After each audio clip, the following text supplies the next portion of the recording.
दोस्तों नमस्कार।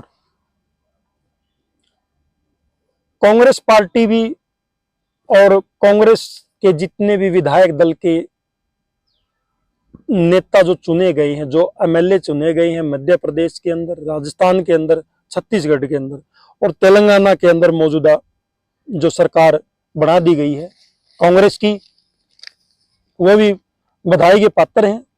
और वहां पर 7 तारीख को मुख्यमंत्री तेलंगाना के रेवंत रेड्डी होंगे, तेलंगाना के नए सीएम। और राहुल ने कहा है कि रेवंत रेड्डी को तेलंगाना में सीएम पद के लिए चुना गया है। रेवंत रेड्डी के नाम की आधिकारिक घोषणा हैदराबाद में कांग्रेस विधायक दल की बैठक के बाद होगी। और ये जो कल 7 तारीख है उसको ये शपथ लेंगे। और फिर हम आज कांग्रेस की जो हार हुई है 3 राज्यों के अंदर, उसका विश्लेषण भी हम आपको बताते हैं, उनकी हार का क्या कारण रहा है और क्यों। मध्य प्रदेश की बात करते हैं हम। पिछले जो चुनाव हुए थे वहां पर कांग्रेस की सरकार बन गई थी, कमलनाथ मुख्यमंत्री बन गए थे। फिर ज्योतिरादित्य सिंधिया अपने विधायकों को लेकर बागी हो गए थे और उन्होंने उनसे इस्तीफा दिलवा करके कांग्रेस बीजेपी की गवर्नमेंट शिवराज सिंह चौहान को मुख्यमंत्री बनाने में उनका योगदान रहा है। और जो अब नए इलेक्शन हुए 2023 के अंदर, तो उसके अंदर कमलनाथ खुद सीएम का चेहरा पेश कर दिए गए थे कांग्रेस की तरफ से। उसको अपने आप में गुरूर हो गया था कि यहां पर तो कमलनाथ ही टिकट बांटेंगे, कमलनाथ ही रैली की इजाजत देंगे। इसकी वजह भी एक ये हार का कारण रहा, क्योंकि अखिलेश यादव की भी बड़ी पार्टी और उसका भी मध्य प्रदेश के अंदर प्रभाव पड़ता है। वैसे वोट बैंक तो उसका 1% से नीचे रहा है, 0 पॉइंट कुछ में रहा है, लेकिन उसका सहयोग होता अगर क्षेत्रीय दल जो 28 दलों का जो गठबंधन बना हुआ था उनका सहयोग होता, तो मध्य प्रदेश के अंदर इतनी करारी हार जो हुई है उसका सामना नहीं करना पड़ता। और मेन जो कांग्रेस की आपस की गुटबाजी है वो भी मध्य प्रदेश के अंदर देखने को मिली है।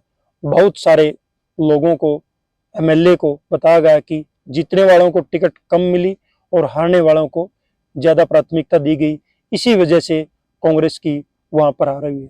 और अब बात करते हैं हम राजस्थान के अंदर। राजस्थान के अंदर सचिन पायलट और अशोक गहलोत मुख्यमंत्री और जो नेतृत्व कर रहे थे चुनाव का कि हम कांग्रेस की सरकार लेकर के आएंगे, पिछले जो इन्होंने कार्यकाल पूरा किया उसके बाद चुनाव शुरू हुए। चुनाव शुरू होने के बाद इनकी उससे 1 साल पहले आपस में बहुत ज्यादा गुटबाजी थी। उस गुटबाजी का देखने का असर इलेक्शन के अंदर भी रहा है, चाहे कांग्रेस इस बात को माने या ना माने, नेता कोई माने या ना माने, इस गुटबाजी का कांग्रेस के ऊपर बहुत ज्यादा असर रहा है। कभी सचिन पायलट अपने तरीके से कहता था कि यहाँ पर इस महकमे के अंदर करप्शन है, उस डिपार्टमेंट के अंदर करप्शन है, मैं इस करप्शन को उजागर करूंगा। फिर वो उल्टा ही आकर के सरकार के अंदर छिप जाता और बैठक शुरू हो जाती, मंत्री वो था। और जो मैंने बताया है कि कांग्रेस की हार राजस्थान के अंदर क्यों हुई, कांग्रेस को आगे सबक लेने की जरूरत है। हार जीत एक सिक्के के 2 पहलू। काफी दिनों से कांग्रेस ने राज भी देश के अंदर किया है, हर सूबे के अंदर कांग्रेस की सरकार भी रही है। ये नहीं कि ये नई पार्टी है, ये आजादी से पहले की और आजादी के बाद जो आज हम आजादी का जो त्योहार जो मना रहे हैं, आजादी के दौरान जब जी रहे हैं कि हमारा देश आजाद है, अब तक इसकी सरकार, कांग्रेस की सरकार अच्छी रही है, लंबे समय तक रही है। लेकिन कांग्रेस के अंदर जो पुराने लीडर हैं, जो नेता हैं, उनको जो आज की नई युवा पीढ़ी है और जो समाज के अंदर जो त्रुटियां हैं और जो राजनीति के अंदर जो त्रुटियां हैं, उनको पकड़ पाना उनके लिए बहुत मुश्किल है। क्योंकि उनकी उम्र 75 साल से तकरीबन, बहुत सारे नेता हैं जिनकी उम्र 75 साल के लगभग हो गई है और वो राजनीति लेवल के लायक नहीं रहे। उनसे सिर्फ सलाह ली जा सकती है, फील्ड के अंदर वो वर्क करने के लायक नहीं रहे। एक मेन बात ये भी है। और मेरा मानना ये है कि कांग्रेस की सरकार को, कांग्रेस पार्टी को जितने भी युवा लीडर हैं उनको मौका देने का कार्य करें। चाहे वो राजस्थान की बात हो, चाहे वो छत्तीसगढ़ की बात हो, चाहे वो तेलंगाना की बात हो, तेलंगाना के अंदर सरकार बन गई, चाहे वो मध्य प्रदेश की बात हो। 4 राज्यों के हार के जो परिणाम आए हैं 3 राज्यों के अंदर कांग्रेस के, इनका मुख्य कारण ये भी रहा है कि जितने क्षेत्रीय दल थे, क्षेत्रीय दलों ने चुनाव लड़ा लेकिन उनको 1% वोट से नीचे रहे, और बीजेपी 45% शेयरिंग वोट के माध्यम से उन्होंने जीत दर्ज की है, और कांग्रेस ने 40% वोट बैंक मिला है। कांग्रेस की सिर्फ और सिर्फ एक सत्ता सरकार में नहीं आए, वोट बैंक उनका ठीक रहा है, ये हमारा मानना है, विशेषज्ञों का मानना है, जिन्होंने विश्लेषण किया, जिन्होंने बताया। 40% वोट बैंक है, अगर आप इनको आगे तब्दील करोगे लोकसभा के अंदर, इनके ऊपर कार्य करोगे, कांग्रेस पार्टी अगर अच्छे तरीके से कार्य करेगी तो आने वाले लोकसभा के अंदर उनको अच्छे परिणाम मिलने की हम उम्मीद करते हैं। लेकिन आगे जिन राज्यों में 2024 के साथ में, लोकसभा के साथ में या लोकसभा के बाद में चुनाव होने हैं, वहां पर जो नेता चुने गए हैं, चाहे वो हरियाणा की बात करें या कहीं और आसपास के राज्य में जहां पर भी चुनाव होना है, वहां की बात करें तो जिस भी नेता का जनता के अंदर लोकप्रियता है, जिन्होंने अच्छे कार्य किए हैं, उनको कमान दी जाए, ना कि एक दूसरे की टांग खींचने का काम किया जाए। हरियाणा के अंदर भी यही हाल है।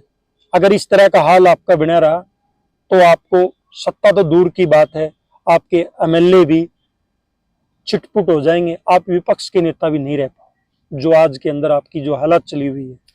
और मेरा मानना है कि कांग्रेस पार्टी के जितने भी लीडर हैं, बुजुर्ग लीडर हैं, यंग लीडर हैं, या जो कार्यकर्ता हैं, अपने संगठन को मजबूत करने का कार्य करें, ताकि आने वाले चुनाव में आप 2024 का जो लोकसभा का चुनाव है, आप इनका सामना करें और अच्छे से राज्यों के अंदर आप अपनी जीत दर्ज करें।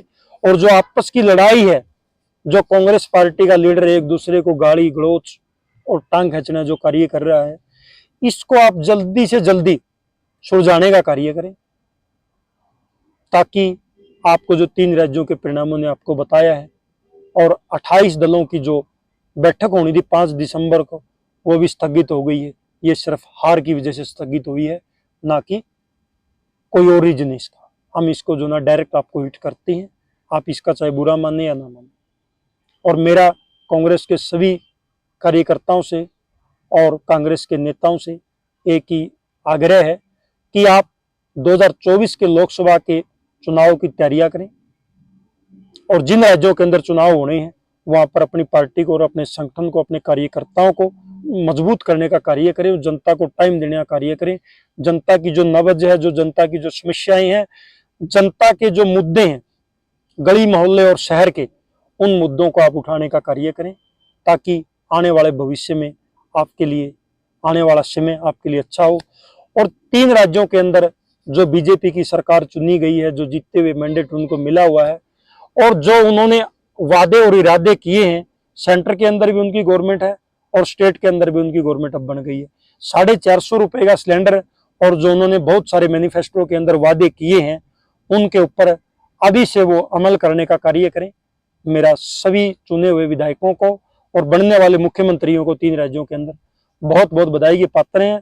जनता की जो समस्याएं हैं, जनता के जो मुद्दे हैं, जनता के जो आने वाले कृषि क्षेत्र के और आपके जो औद्योगिक क्षेत्र के जितनी भी समस्याएं हैं, बिजली की या पानी की या लाइट की, जो भी, आप उनको जल्दी जल्दी सोल्व करने का कार्य करें, और जो सरकारें चली हुई थी उनको सुचारू रूप से उन कार्यों को करने का कार्य करें।